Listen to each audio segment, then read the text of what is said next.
Kidding? Just one shot? They're not all zombies, Doug.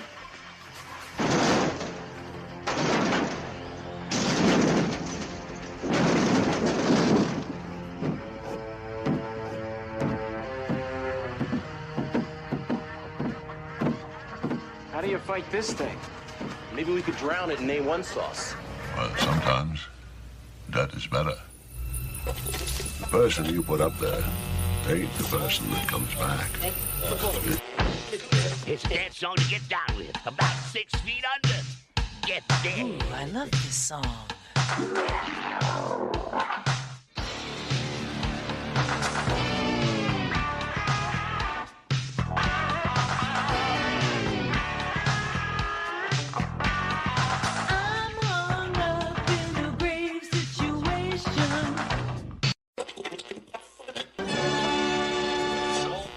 And now we come to the thrilling final episode of our radio drama. Hello and welcome to episode 245 of the Rotten Views podcast.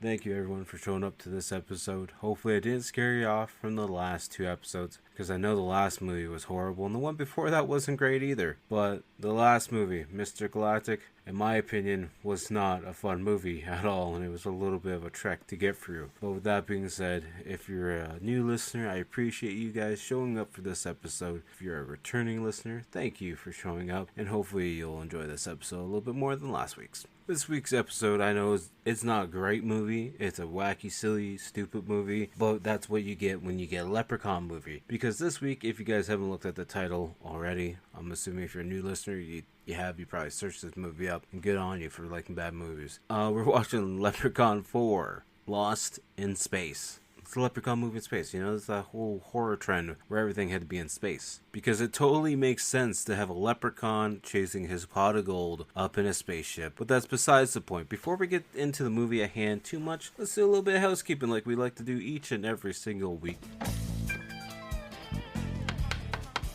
Housekeeping? Don't think you're sleeping. Housekeeping? Could you come back in an hour? Housekeeping, you want towel? More towels. Need sleepy. Housekeeping, you want mint for pillow? Please go away. Let me sleep for the love of God. As always, if you're listening on Spotify, feel free to give it a star rating. You can give it a 5-star, 4-star, 3-star, whatever kind of star you want. Even a 1-star. I won't appreciate it that much, but I understand. If you want to give me a 1-star, that's fine. I'm sure that voodoo kit from Temu is going to show up any day now. I mean, it can't be as bad as shopping from Wish, right? Is that even a site anymore? I might have just dated how old I am. I mean, it wasn't even that old of a site to begin with, but whatever. Yeah, give it whatever star rating you feel is needed. I appreciate it nonetheless. If you're listening on iTunes, feel free to leave a review as well. If you're on CastBox, I don't know if there's an option to leave a review or comment, whatever it might be. But the thing that you guys can do the most, depending on whatever platform you're listening to the podcast on, feel free to just hit that share button. Share it with your friends, your enemies, your coworkers. Maybe put it on, let your animals listen to it while you're at work. You know, we've got a big catalog here, so we got lots of episodes that you can listen to. Hitting that share button does help out the podcast a lot. It just helps get it out to new listeners, and that's what we're working on and hoping to do with this whole project. And with that being said, if you want some more free content, definitely go follow me on all social media accounts. All the links are down below in the description. At Typhonstein, you can pretty much find me on any platform, but the main things are like Instagram, Facebook, there's TikTok. I haven't been updating, I know, I'm sorry, but I've been putting a lot of my efforts into YouTube. We've had like 2 to 3 daily shorts going out for the last 2 weeks now. We got the weekly game video that drops every single Wednesday. Old episodes of the podcast drop every single Monday on the YouTube channel. And I've been doing live streams over there. A couple hours a night for like the last 2 to 3 weeks, if not longer. I haven't been really keeping track. You know, I take a day off here and there every now and then. But for the most part, we've been streaming a lot as well. So definitely go check that out. Go hit that subscribe button, turn on the bell notifications. That way you get notified every single time we go live. Because I've been posting a lot of artwork. I've been working my ass off on artwork.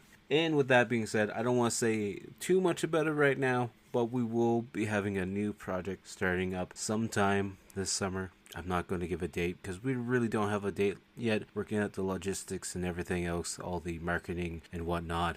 It's a project that I'm helping with I'm not the lead on it by any means, but it is wrestling related, and I'm a big wrestling fan, so I'm looking forward to this one. So hopefully everything works out like we have it planned out. Like I said, I'm not going to say too much about it right now, but it is definitely something wrestling related, and I think it's going to be fun. So hopefully in the next month or so, maybe we'll have some more details. Wait and see. I did see some comments or suggestions, I guess you could say, of people being like, yeah, let's talk about what you're doing for the week, and stuff like that. So as always, every single week we do the Lunchbox surprise series for my daughter. Each day she gets a different drawing stashed away in her lunchbox. The last 2 weeks the theme has been Loud House, so I've been drawing a different Loud House character every single day. We also had an Ed, and Eddie. That was a lot of Eds. We had an Ed, and Eddie cartoon series as well drop. I did roughly 2 weeks worth of different Ed characters for the 2 weeks, 14 days. Those were fun. I got a crap load of views on those, and I appreciate everyone for enjoying those so much between like Discord, Reddit, Facebook, Instagram, all that fun stuff. I appreciate it a lot. I'm glad to see you guys enjoyed it. It was a really fun style for me to draw. I honestly love the Ed and Eddie cartoon. It was one of my staples growing up, to the point where we're now doing Courage the Cowardly Dog series. It hasn't dropped just yet. I want to get a couple more characters done on that, and I actually haven't picked the theme yet for next week's Lunchbox theme. But we'll come up with that. It'll be already live by the time this podcast episode goes out. But that's besides the point. Also, just got done watching Tim Allen's new TV series, Shifting Gears with Kat Dennings. I love both of them. I think they're great together, and it's a car show. It's not as good as Home Improvement in my eyes, but it is up there as well. Last Man Standing is pretty decent, but I like this one, I think, a little bit more than Last Man Standing. It's only the first season, so we'll have to wait and see if they end up changing a lot of stuff like they did in Last Man Standing. I don't like when a show changes like the characters, replaces them with other characters that are supposed to look similar to them, but don't look similar to them at all. Also, been watching the old school Miami Vice TV show, loving that, and the fact that episode 3, I believe, has Ed O'Neill in it. And for anyone who doesn't recognize that name, that's Al Bundy, and he's playing an undercover cop that's going rogue. So that's pretty cool. I definitely enjoy it. I know that's spoiler, but that TV show came out in like the late 70s, early 80s. Don't hate on me for it. But I think that's enough about me. So we're going to get started on talking about the episode at hand. Like I said, we're watching Leprechaun 4 in Space, and it's from 1997. This is your first warning. What I do with this podcast is I talk about a movie from start to finish and hit all the points in between that interest me. So each episode is heavily filled with spoilers. So if you don't want to be spoiled on an episode or a movie that came out in 1997, feel free to pause this now. Go check it out on Tubi. It says it's also on Plex, but I'm a Tubi guy myself. So definitely go check it out on Tubi. If you want to sponsor me Tubi, that's still an offer out there. Just letting you know you can do it. I wouldn't say no. So feel free. The ball's in your court. Maybe you should do a basketball movie at some point in time. Anyways, that's besides the point. But if you want to watch a movie, like I said, you can find it on Tubi or Plex. It's from 1997, or one thing says 1996, one other thing says 1997. I don't know what the right date is, to be honest with you. Everything else seems to be saying 1996. I'm not sure why the American release date is coming up as 1997. We're not going to discuss that, but whatever. It has a runtime of an hour and 36 minutes, and it's a horror comedy. This movie has a 3.6 out of 10 on IMDb, 44% on Rotten Tomatoes, and 4.2 out of 5 on Amazon.ca. I feel like people on Amazon just rate it a little bit better than anyone else, but that's besides the point. Also, apparently 65% of Google users have enjoyed this movie. The budget was $1.6 million. And it's a sequel to Leprechaun in the Hood, because you definitely want to go to space after just getting done fighting in the ghetto. Makes sense. The description, as read from IMDb, our deadly leprechaun is in space to woo a beautiful princess who is impressed with his gold and desires to separate him from it. The director for this one is Brian Trenchard Smith. I butchered that first half of that last name, but I'm pretty good at doing that. That's like a talent of mine. He's a fellow Brian, so I can appreciate it. But his other movies that he's known for doing, he was the director for 1975's The Love Epidemic. In 2014, he directed Drive Hard. He was the director for 1978's Stunt Rock, as well as the director for 1975's The Man from Hong Kong. Has that movie been remade? Because that title sounds familiar, but looking at it, I don't recognize that movie at all. I don't know. You let me know down in the comments below if it's been remade. I'm not looking it up right now because I just don't want to. This movie also has 2 writers credited to it, and the first one we're going to talk about is Mark Jones. Mark was the writer for 15 episodes from 1980 to 1981 of The Misadventures of Sheriff Lobo. Never even heard of that before. Also, he was the writer for one episode in 1998 of a TV show called Nightman. I used to own the comic books for Nightman. I might still have them in my collection. And that's a show I kind of want to watch again, because I do remember watching it at one point in time when I was younger. But I doubt I could find it anywhere to stream. It might be on YouTube. Who knows? We'll have to look it up later. He was also the writer for 1985's Rumpelstiltskin in the rare for the original Leprechaun in 1993. The other writer credit for this movie is Dennis A. Pratt. He was the writer for 1982's Kickboxer 3, The Art of War. He was Connie in 1986's Jackals, as well as he was the writer for 2001 Deep Freeze. None of these movies seem like they would be a Leprechaun style movie, but that's okay. Maybe the Leprechaun needs to know how to do some kickboxing moves. I'm sure it'll be fine. Also, I don't know who Connie is from Jackals. I think I've seen that movie, but I don't remember. Now we're jumping over to the part where we're going to talk about a couple of the actors in the movie, or actresses, whatever it might be. The couple top billed ones. The first one we're going to talk about is Brent Jasmer, because we're going to leave Warwick Davis to last, because that's what you just do. Brent is also known for being... Okay, this one caught me off guard. I wasn't expecting this. Brent is Irving Sly Donovan in 178 episodes from 1992 to 1996 of The Bold and the Beautiful. I wasn't expecting that, but I should have. I feel like there's another movie we did where there's a lot of soap opera stars in it, but that's besides the point. He was also Melino in 1989's Protect and Serve, as well as in one episode of Team Knight Rider. I watched a YouTube video of talking about failed spin-offs, and that the fact that Knight Rider was such a good TV show, they decided to do a spin-off of all Ford vehicles, and like one had a bike, and I think there was like a Ford Bronco and a Ford Mustang. And the thing flopped because it sucked, and the cars all talked to, and they all had their own personalities that argued with each other. I thought it was funny as hell. I haven't actually watched it, but apparently it's a flop of a TV show or a spin-off, so you know, at least let's bring it kind of full circle for me. And then of course the next person we're going to talk about is Warwick Davis, because, you know, you're going to talk about Warwick Davis, who's also Will in 1988's Willow. He's also Marvin in 2005's The Hitchhiker's Guide to the Galaxy, as well as Grimhook in 2011's Harry Potter and the Deathly Hallows. I'm not a Harry Potter fan, so kind of disappointed that I didn't look at that, but that's fine because I don't really care. I don't like Harry Potter. Hate me in the comments if you need to. I understand a lot of people like it. It's just not my cup of tea. And, you know, before you guys do hate me, I have watched all the movies. I've sat through them all. And I just didn't really retain any knowledge from them or care to at all. So, it is what it is. The tagline for this movie is read as, "One small step for man, one giant leap for terror." And with all that being said, we're going to jump into the movie at hand, the episode at hand, the reason why you're here. Rather than listen to me ramble about different movies, we're going to jump right into the Leprechaun 4, Lost in Space. So, like I said earlier, if you don't want to be spoiled on a movie that came out in 1996, feel free to pause it now, go watch it on Tubi, and then come back and listen to me talk about it. Or just sit back, relax, listen to me talk about the movie, and I'll either make you really want to see it, or you'll be okay with just skipping it. I know last week's movie, you're definitely probably going to skip, unless you're just really like really bad movies and want to watch it. But that's enough about that movie.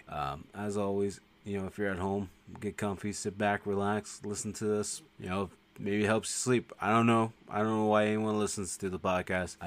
It's up to you guys why you listen.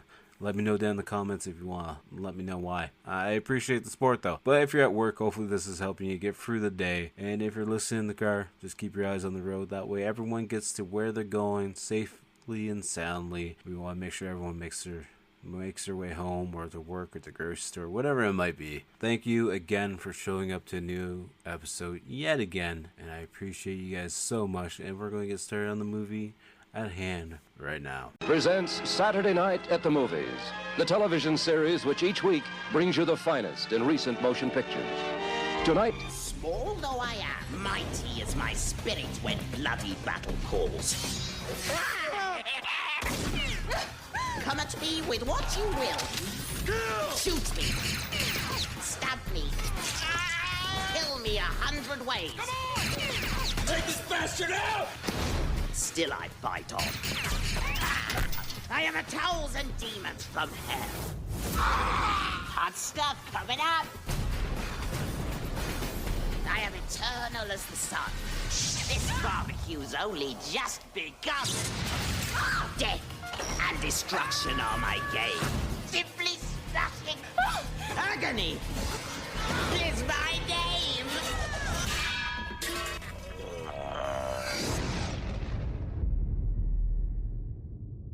How do you like it? Medium or well done? We have the movie just starting, we got the intro credits rolling, we have the Trimark logo, and then it just jumps to Leprechaun 4, Lost in Space. Yeah, the font's alright, nothing too spectacular. And then we see some space rocks and asteroids flowing through the sky, or through the space solar system. And they don't look that great. You know, it's early CGI. It's funny though, and I'm super excited to see this movie for first time in like 15 years probably. As we're making our way through space, we see this CGI spaceship coming at us, and to be honest with you, the style of CGI is giving me real flashback vibes to the reboot cartoon I used to watch on YTV, and I'm not saying that's a bad thing. I'm saying that's a good thing. Then we're on this spaceship and there's a bunch of army guys, and this guy Moosh goes over to somebody asking for a cigarette, and he's like, no, I don't have any cigarettes, but how about next time you ask me for like a breath mint or something? He's like, well, what's that mean? It's like, it means your breath stinks, motherfucker. And then while this team is getting ready, we see like the lieutenant or colonel coming in, and half his head is just a silver dome where his skull would be. And to be honest with you, the way he's yelling and screaming at his soldiers, he's giving me real strong vibes of Jim Carrey, and I believe it's like Me, Myself, and Irene. I think that's the movie I'm thinking of, where he goes like completely crazy. Anyways, then this doctor lady comes in. I forget what her name was, but she's like, yeah, I'm looking for Sergeant Bookers. And he's like, that's me. What the fuck you doing here? She's like, well, I'm assigned to your force here. He's like, well, why the fuck are you assigned here? Very vulgar, but you know, it's how the movie's written. So I think she maybe said hooker. I'm not sure. I'm looking at the cast list here, and I do see someone who's credited as Metalhead. So we're just gonna assume that's who they're talking about. Anyways, then they're all pissed off. He's like, all right, dude, you gotta get Dr. Mittenhand on the system because I need to talk to him. I didn't agree to this lady Tina being on my crew right now. And then we see Dr. Mittenhand's head just appear on the computer screen being like, yes, she's going to be with you, and I suggest that you keep her safe at all points in times because that's an order, sir. He's like, all right, fine. And then we see them on a smaller spaceship leaving the big spaceship, and Books is in control of, or in charge, I should say, of keeping Tina safe. And he's like putting on all this gear on her. She's like, is this really necessary? He's like, well, if you don't want to die, it kind of is. And then we just randomly cut to this cave system where we see Princess Zarnia chained up against the walls. And then we just hear the Leprechaun, Warwick Davis himself, doing this little laugh as he's making his way through the tunnel system. He's like, evening. It must be the first time she's ever seen him because she just screams at him. And of course, the Leprechaun himself pulls up some magic, being like, we're going to have a nice little dinner for two. Out of nowhere, a table with food and everything appears, and some nice comfy chairs. And then just, a snap of the fingers, she's free from her chains, and she's like, all right, you know what? Actually, I'm going to sit down and have dinner with you. I'm sure you're a pretty nice guy. I like the Metalhead is doing a prayer before they go into war. He's like, let all our wounds be just flesh wounds, amen. It's like, half your head's gone. I'm not really counting that as a flesh wound. And you get some backstory. Apparently, he lost half of his skull in the last war. But he's such a tough bastard that he was carrying another Marine on his back while half of his skull was gone. So then we find at the dinner table, Zarnia is going to become the Leprechaun's wife, and she's sipping on her wine, and then she's like, your wife?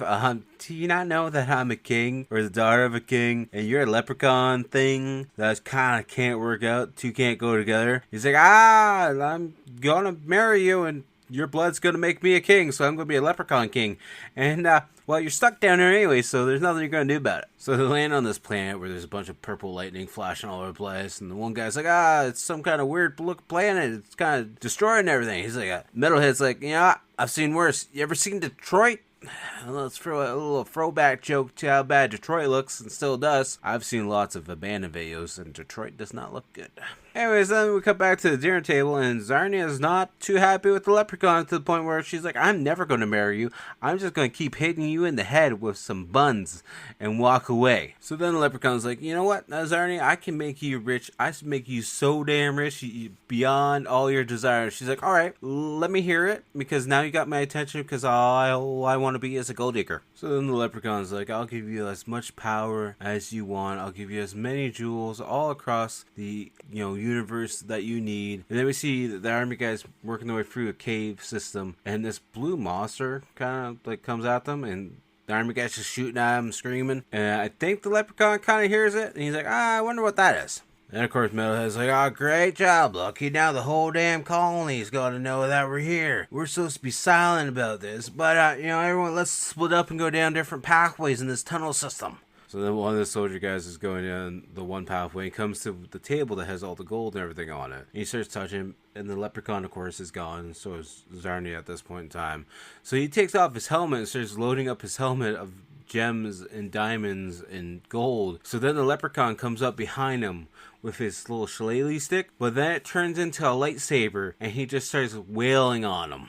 And then we just see him drop dead on the ground. And this was Lucky, the guy who started the gunshots at the beginning. But now we see the Leprechaun is taking the guns from Lucky. And he's now going to have some guns, even though he just had lightsaber for. And then we get into a shootout between the Leprechaun and the soldiers, and they throw a grenade, and Zarnia comes running through, and then the Leprechaun kills himself because he jumps on the grenade and gets blown up into pieces. And I'm having a flashback to the Hood movie because it looks like they're having a gang shootout at this point in time. So now we see Zarnia, she's passed out on the ground. Tina's checking her out, being like, she's still alive, we gotta take her back to the ship. And then, I think it's Books picks up a severed hand, and somebody's like, hey, come give us a hand, or he's like, alright, I'll just toss at you. And then the soldier guy that did the grenade throw, apparently, he's like, I gotta mark my kill, sir. Gotta mark my kill, Metalhead. And he starts pissing on the Leprechaun's severed leg, and then it kind of like looks electrified and zaps him in the crotch, and it disappears, but they don't really think anything of it. And we see the Leprechaun's severed head, and as they're walking away, he just smiles at them. So we see them back on the ship, and Tina's taking off the necklace off of Zarnia, and she calls over Harold, and Harold's playing with his tarantula, but Harold comes over and doesn't put the case back on the tarantula, so now the tarantula's just walking around. But anyways, they also have Zarnia wrapped up in bubble wrap, because apparently that's a good thing to have on a spaceship, and God knows what the gear is, because I don't think it ever popped up on the screen. And then Harold starts arguing with Tina, because Tina is not his boss. So then Books puts his hand on Harold, being like, alright, you heard the lady, go do what you need to do. And Harold's like, don't you ever touch me again unless you mean it, soldier boy. So then he leaves, and then Tina's like, don't ever do that again, you're overstepping your boundaries. Like, I was just trying to help you out. So then we see Harold, and he's playing around with this big giant piece of gold, but it looks like gold rock. And Metalhead's like, hey, dickhead, hurry up, I want to go get drunk. Can you get this secured now so I can go get drunk? The entertainment lounge just said it's open.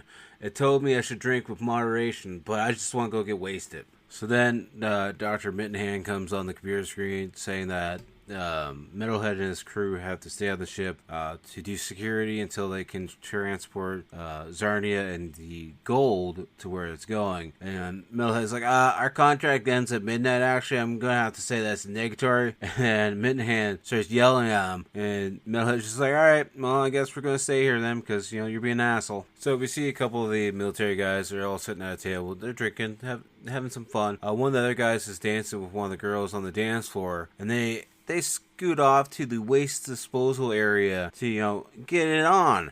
And he's like, hey, babe, you want to just, take it easy on the snake? You don't want to hurt it, right? And this is the guy that's pissing on the Leprechaun's foot that got zapped in the crotch. Anyways, then he starts screaming in pain, and we see his crotch moving around. And she's like, what's going on in there? He's just screaming because the Leprechaun is forming himself out of the guy's crotch. Weird ass scene, but whatever works for the movie, I guess.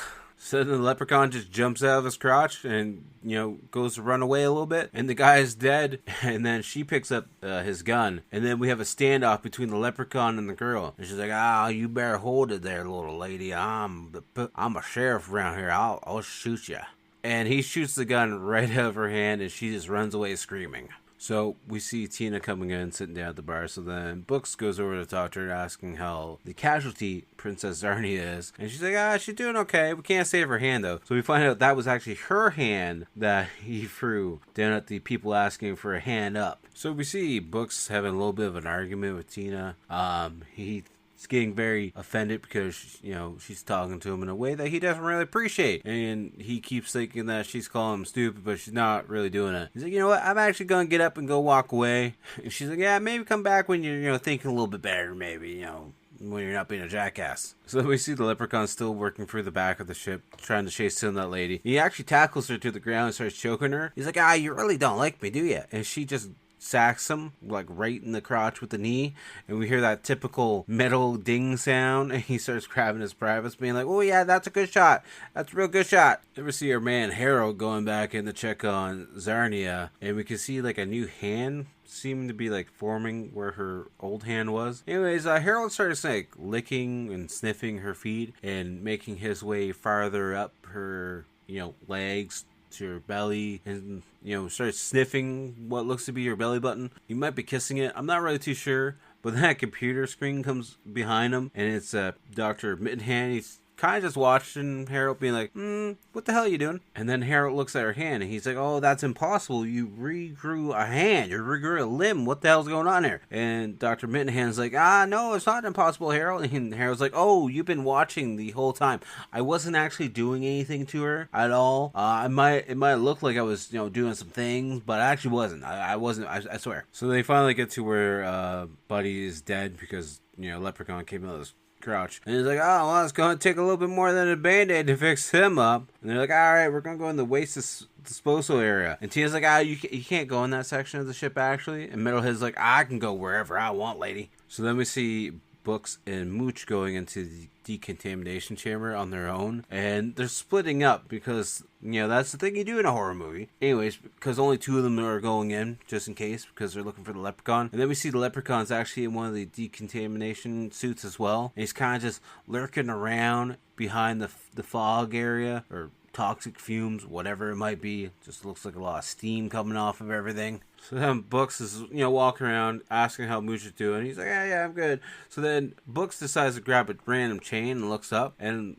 what I'm assuming is blood, or as he says, hydro waste, comes falling all over his face, like he's got the mask on, of course. Then Mooch is like, hey, Books, I don't think the Leprechaun thing's in here, so how about we head back? So they go to head back, and of course the Leprechaun appears behind Mooch and starts cutting his suit open, and then Mooch just starts screaming in pain. And then as they're leaving the contamination area, Leprechaun's like, give me my princess back and I'll let you guys live, most likely. And then they get back to the exit area, and Tina opens up the gate, and she's like, Books, are you okay? And Books is like, it's Mooch. And they look over at Mooch, and it's just a skeleton now inside the spacesuit. So then Metalhead and the crew go to Harold, and they're like, you know what? I'm going to shit down your throat if you don't give me the doctor right now. And Harold's like, thank you. I've already had my lunch, though. But, yeah, I'll get Dr. Mittenhand on the computer for you. So Dr. Mittenhand's like, so I've heard that the creature would stop causing us issues if we give him the princess. And Metalhead's like, yeah, sir, and I think we should do it, seeing I've already lost 3 men as it is in the last couple minutes. So maybe we should probably give him the princess so we can get her alive. And Dr. Mittenhand's like, yeah, that's not gonna happen, though.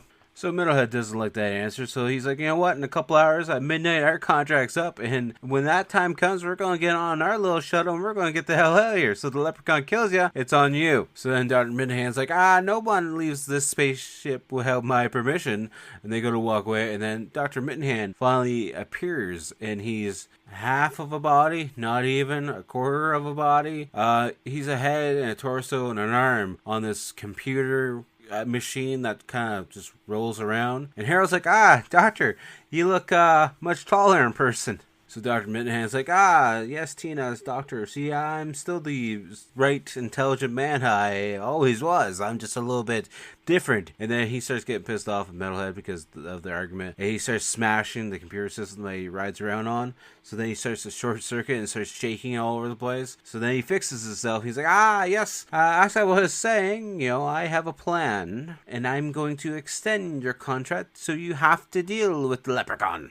So Dr. Minahan is going to charge them with mutiny if they don't go through with his request. And if they do go through with the request, he's going to give them a very handsome bonus, apparently. So then we have Metalhead arguing with Dr. Mittenhand about certain expenses that are going to get paid, and they want stock and whatever they find in the cave and how much money they make. Just a bickering back and forth. It's supposed to be kind of funny, but kind of isn't really. It makes no point because, they're all going to die in then. So then we see Styx and one of the other guys walking through the tunnel system on the ship looking for the Leprechaun, and their flashlight starts to spark and it goes out, and he calls back to Metalhead being like, "Hey Sarge, our locator's gone out, so if anyone's seen him, just let us know, I guess." So then we cut to Harold and Dr. Mittenhand, and Harold's got a sample of Princess Zarnia's blood, so they put on the little test screen thing and start shooting a laser at it, and then it forms into this like blue thing, and Mittenhand's like, "It's brilliant, I figured it out." He didn't do anything though. And then we have the girl that was with the guy that died, and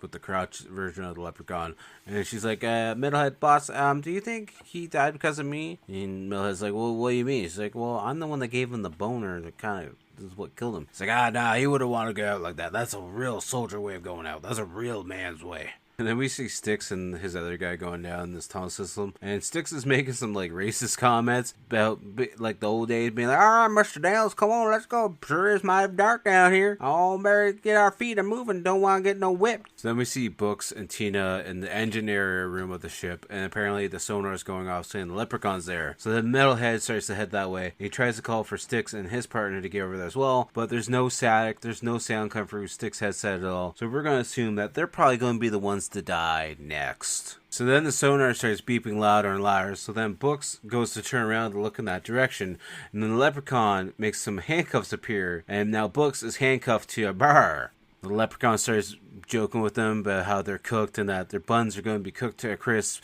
if they keep trying to keep him from his princess. Books gets himself free because he shoots the handcuffs apart, and then the Leprechaun shoots some fire at him, and then they shoot back at some pipes, and the pipe just break out in the fire, so the Leprechaun's like stuck behind the fire. Next thing you know, we see Books and Tina taking a hoist up out of the engine room, and next thing you know, Books is carrying her, and she's like, "Oh my god, you saved my life, you're my hero." So then Tina's like, "Wow, you really are good with that rifle." And he's like, "Well, maybe I could show you how to hold it and use it someday." He's like, "I don't really think I'm the killer type." He's like, "Well, right place, right time, we can all be a little bit of a killer."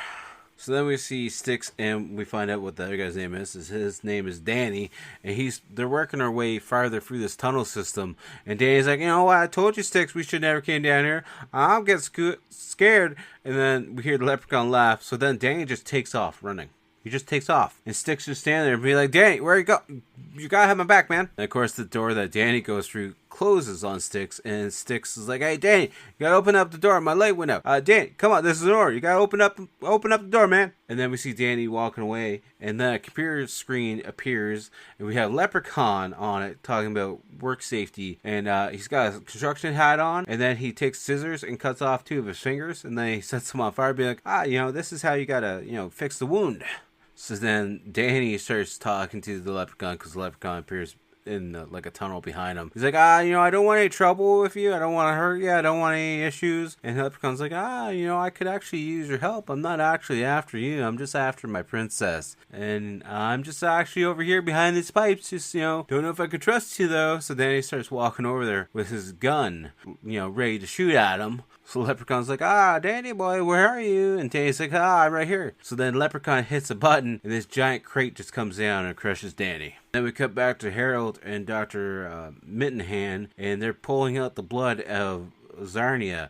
And of course it's blue blood because she's a special alien that can regenerate herself. And that's the blood that Mittenhand wants because he wants to probably regenerate himself so he's not a computer. Harold keeps kissing Dr. Mittenhand's ass, so Mittenhand literally tells him to shut up. He's like, I would love to. He's like, "You know what, Harold? I just want to be a human again. I was pretty dashing when I was a human. I was trying to be a top-of-the-line scientist. I want to be the first computer with human organisms." And Harold's like, "So something went wrong then, sir, or what?" And Dr. Mittenhand goes on about how he just wants to be beautiful again. And Harold just smiles, being like, "Cool. Okay, sounds good then, doctor." So then we see Dolores walking with the crew. Dolores is the one that was with the other guy who had the dick issue. And she gets locked off in her own little section on a walkway, and the door won't reopen. And then the leprechaun just starts walking after her, being like, hey, how you doing, lass? And then she just starts blasting him, and we just see his body blowing up into pieces, and all that's left is his feet. And she's like, boss, see? Leprechaun's already dead. I handled it. And then he just reforms himself right in front of her. And then next thing you know, we see the leprechaun tossing her over the railing, and she's just hanging on with her fingertips. He's like, do you feel like hanging around there, lass? And then he just starts wailing on her fingers with the shillelagh. And then once she's got one hand left, he does the Three Little Piggies story time with her. And then next thing you know, her little piggies let go, and she falls to her death down far, far below. I mean, Dolores fell down very far by the looks of it. But it makes no sense that it takes them a matter of steps to get down to where she was, because then Tina's checking on her, and Brooks is like, she's dead, Tina, don't worry about it. And then Dolores comes back alive for 2 seconds to grab Tina, being like, make sure you kill him, please. So then we come back to see Harold, mixing up some of the blood, and he's with Dr. Mittenhand. And that doorbell goes off, and Dr. Mittenhand's like, Harold, go see who's at the door. And of course, Harold pulls up the computer screen, and it's Dr. Tina at the door being like, hurry up, they tore off all my clothes, I'm naked out here, please open up the door. And of course, it's not actually the doctor, it's the leprechaun pretending to be the doctor. And then, of course, Harold opens up the door, and he's all excited to see naked Dr. Tina. And then the leprechaun just pops up and literally punches him right in the dick and drops Harold and walks into the lab. So then the leprechaun's like, you, sir, where's my queen? Where is she? And Dr. Mittenhand's like, you're the monster? And he literally just starts laughing at the leprechaun and being like, I'm sorry, I'm not meaning to laugh at you, but you're so short and tiny. So then the leprechaun starts looking at the doctor being like, what part of you can I kill you with? What part of you is still alive, actually? Is it just your arm? Is it your head? I don't understand what actually is alive on you. So then Dr. Mittenhand sees that Harold's finally getting up in the doorway, and he's got a weapon in hand. So then the doctor's like, maybe I should waste some time. Maybe we could work on a compromise here. And the leprechaun's like, you can't give me what I want. I want to be a king. I want people groveling at my feet. And you cannot achieve that for me. So then Harold comes up behind the leprechaun and stabs him right in the back with his own weapon. His little walking stick thing with the knife on the end of it. So then the leprechaun just turns around at Harold and be like, thanks for returning it, lad. And just throws him up against the wall. And then next thing you know, we see a flat pan coming flying at Harold's head. And it hits Harold. And it actually squishes his head. And it's all deformed and everything now. And it's a very cartoony sound once it hits his head as well. Like a classic Looney Tunes style sound. So then the leprechaun decides to wake up his princess and gives her a kiss on the lips, and she wakes up and all she sees is the leprechaun, and she just screams at him. And next thing we know, we see the princess looking over at Dr. Mittenhand, who has a ball gag in his mouth because he's can't be tied up really. So then we see the leprechaun and the princess getting ready to torture Dr. Mittenhand as they take a blender and start blending up some things. Some DNA, blue DNA that they have. Then he puts the tarantula in the blender as well as a scorpion. And then puts it in a syringe being like, dinner is now served, good doctor. And we see the leprechaun taking that syringe and literally putting it into the back of the doctor's head. And we hear like the skull kind of cracking from the needle by the sounds of it. And then the doctor starts, shaking and convulsing. And the leprechaun's like, it's an old family recipe. I'm sure he'll love it. So then we see the soldiers all reaching the laboratory area, and they're all having a shootout with the leprechaun. But somehow the leprechaun is getting the better shots off because he shoots some liquid and it spills all on Tina, and then she starts burning. And so then they have to throw water on her as her clothes are starting to burn off. And then the leprechaun just disappears because it's 5 versus 1, but none of them can shoot the leprechaun. Styx is standing by the doorway where the leprechaun and the princess went into this little container room. And he's like, I got a grenade handy, and I just want to throw it, and I want to kill them both. And they're like, no, you can't kill the princess because, she's royalty. So then they walk into this room, and next thing you know, the leprechaun's changing some of the parts on Metalhead to the point where he's now got a dynamite stick in his mouth, and where his extra ammo was on his suit is now all just dynamite. So Metalhead's like, just shoot the leprechaun. They're like, we can't, sir. He's got the detonation in his hand.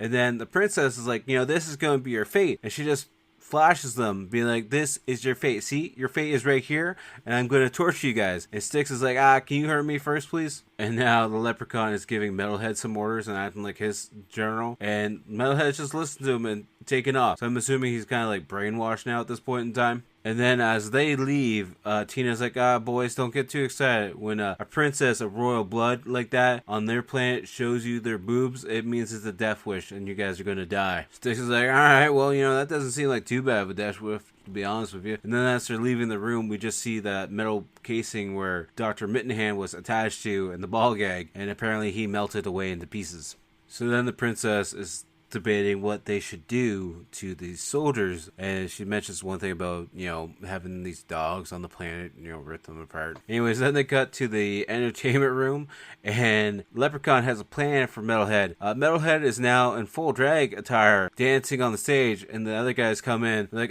Sarge, what's going on here? And Sarge just throws up his foot, kicks one of them in the head, I think it was, or hits him with a purse or something. I looked away for 2 seconds, I'm not gonna lie. Now the Sarge is like making all these moves on Books, and Books has got his hands out, being like, Sarge, come on, can you get off me, please? I'm not very comfortable with this, Sarge. And then the Sarge starts to slow dance with Books, and Books like, Sarge, this is part of the plan, right? Where's the alien? You are under control of yourself, right, Sarge? So then Styx decides to punch Sarge in the face, be like, come on, Sarge, you gotta snap out. And Sarge starts to cry a little bit, and then he pulls out nunchucks and just wails on Books with it. And then out of nowhere, we see Dr. Mittenhand come back alive, and he's this weird fly mutation style creature with a big giant claw, probably scorpion and tarantula, to be honest with you. And he sees himself in the mirror and he actually scares himself because of how ugly he looks. And then we cut back to the entertainment room where Tina is tired of the Sarge's shit, so she starts showing off her martial arts skills and literally knocks him out. And then we see Dr. Mittenhand as he's typing on the computer talking to himself. He's like, I am no longer Dr. Mittenhand, I am Dr. Mittenspider. And then we see the Leprechaun taking his princess to where the gold is. And he stops to play around on the computer system. He's like, why are you stopping? I need to see the gold now because I am a gold digger. And he's like, well, I don't want them following me to my gold. And you need to shut up, you wench. And then we see Metalhead getting him back up, and he's getting ready to attack everyone. And he gets electrocuted, gets dropped to the ground, to the point where his metal part of his skull pops off, and he's just fried. So then we see the Leprechaun setting up a self-destruction code on the ship. And then Dr. Mittenspider starts freaking out, being like, no, I must save my ship. I need more flies. I need more brain power. I need more flies. I will say it is a pretty cool concept of how he looks now. He definitely looks better than he did. He's definitely a version of the Fly, like Jeff Goldblum's The Fly, but in like spider scorpion form, I guess. So then we see the Leprechaun searching for his gold, and there's like 15 minutes left before the whole plane or spaceship blows up. The prince is like, we don't have time for this. We need to go now. And he's like, you know what? I need my gold. If you want to go, you can go ahead and go. I am not leaving here without my gold. Also, I forgot to mention that Styx leaves Books and Tina to go to this computer system to try and override the system. That way they can get out. And once he gets into the control room, he's a little bit confused because there's spider webs all over the place. But he goes to sit down at the computer anyways to try and fix it. And somehow Dr. Mittenhand or Mittenspider is hiding in this room the whole time. So when he's sitting down at the computer, Doctor comes up behind him and Styx is just like, what happened to you? And then we just assume that he was ate alive because, he starts to scream for his life. So then the princess is like, you know what, Leprechaun, I could get anyone I want. I'm perfect. I'm beautiful. Leprechaun's making some jokes. And he pulls up a mirror and be like, hey, you should look at yourself in the mirror. And now she's got a bunch of blisters and welts all over her face. And she started freaking out. And he's like, yeah, you're not that pretty after all. So then he hits her in the head and knocks her out. And now her face goes back to normal because he was just doing that to, pretty much distract her for the moment. But we see Styx again, and he's still in the control room. He's got like spider webs or bloody guts or something all over him. I'm not really too sure what it's supposed to be, but he's still fighting with the computer, so maybe Dr. Mittenspider is dead now? I'm not too sure. Then Books and Tina finally catch up to the Leprechaun. He's like, oh, you guys don't give up, do you, at all? And then the computer says, you have 11 minutes left until self-destruction. And Books is like, you know what? I don't care about your gold at all. Can you just let us know how to turn off the self-destruction? How about we both get out here okay, safe and sound? You have your gold. You can take your stupid bimbo with you. I don't care. I just don't want to blow up and die. We see Books and Tina splitting up, and Tina goes and turns on this laser beam. It's a red laser beam that starts to zap the Leprechaun, and it's stopping him in his spot. And then next thing you know, we see the Leprechaun is now starting to grow very, very big. And Books is looking over and being like, Tina, what did you shoot him with? Did you shoot him with steroids? What's going on here now? We see Books sending Tina through the vent system so that she can eventually go help Styx and hopefully turn off the computer system. And then Books comes out behind these barriers, and Leprechaun's like, look, it's puny little G.I. Joe guy over here. So now we got the Leprechaun with this like Godzilla complex as he's like stumbling around trying to catch up to Books. And then as Tina's making her way through the vent system, apparently Dr. Mitten Spider's still alive because he reaches in the vent system through the side and starts grabbing at her, but she gets away eventually. And of course, like any typical horror movie, we have Tina working through the vents some more, and Dr. Mitten Spider's still after to the point where he eats her pants off. And then we just see her running around in a one-piece bathing suit thing, jumper. I don't know what it's called, to be honest with you. But she's half naked, kind of. Anyway, she gets into the room where Styx is, and Styx is like, hey, Tina, you can't be in her, you gotta get out of her, Dr. Mittenhand is something spider-looking thing. She's like, what do you mean? And he's right behind her the whole time. And he's been chasing after her in the vent system the whole time, too. But apparently she's just too oblivious to know that it's the same person. We see Styx is stuck in like this spider web, and he's like telling Dr. Mitten Spider to get back, and Tina's like, throw me your weapon. He's like, I don't have my weapon anymore, and I'm stuck in a goddamn spider web. There's some liquid nitrogen just off to the side over here. Just, come spray him with that. And that'll stop him. So then she starts spraying him with it, and of course it does start to freeze him up. And then we see a frozen Dr. Mitten Spider, and he's just mumbling, help me, because he's frozen. He can't really move his mouth that much. And Tina just picks up the gun, and she's like, I'm sorry, and just shoots him, and he breaks into a million pieces. So then we see Books taking the princess out of this cargo bay door, and Leprechaun's obviously too big to fit for the door, even though he has magic, so I don't know why he can't just shrink himself, but that's besides the point. Anyways, then the main hall door to outer space starts opening up, and he starts to freak out, because we can see the Leprechaun starting to get sucked through the hole. So then we see the Leprechaun getting sucked right out into space. His body starts to transform a little bit. It starts to expand. And next thing you know, it explodes. And the prince is like, aw, he's dead. So now we see Books booking it to the computer system where we see Styx and Tina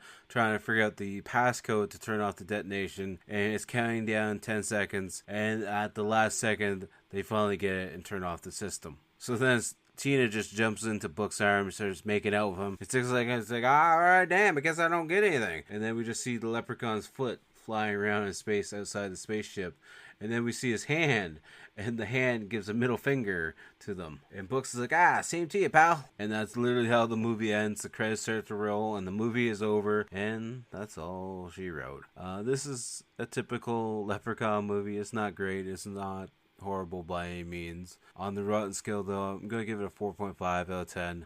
It's not the best. I wish the kills were a little bit more interesting. And what happens to the princess lady afterwards, I guess? Nothing, really. Nothing that you at least see it. Which brings us to that point in time where we gotta pick what we're going to be watching next week. And this is another random pick. I know the last couple weeks it's bit me in the ass, but I want to do this movie because it's on Tubi. And it's starring Adam West, Batman himself.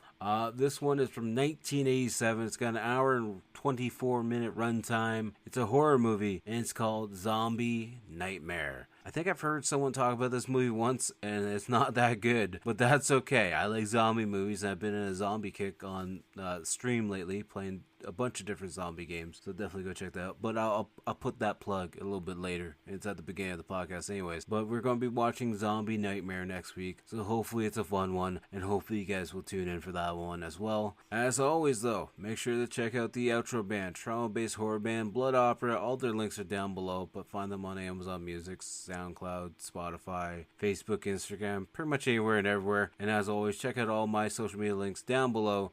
You can find me on all social media accounts at Typhonstein. But the main thing you should definitely check out is the Instagram, the Facebook page, and the YouTube channel. YouTube channel's got a ton of free content. We have the weekly game video dropping every single Wednesday. We have various shorts over there as well, community posts, and old episodes of the podcast go up every single Monday. And we also do live streams. So I've been doing a lot of, Dying Light 2, got some Call of Duty Zombies, Black Ops 3 Zombies.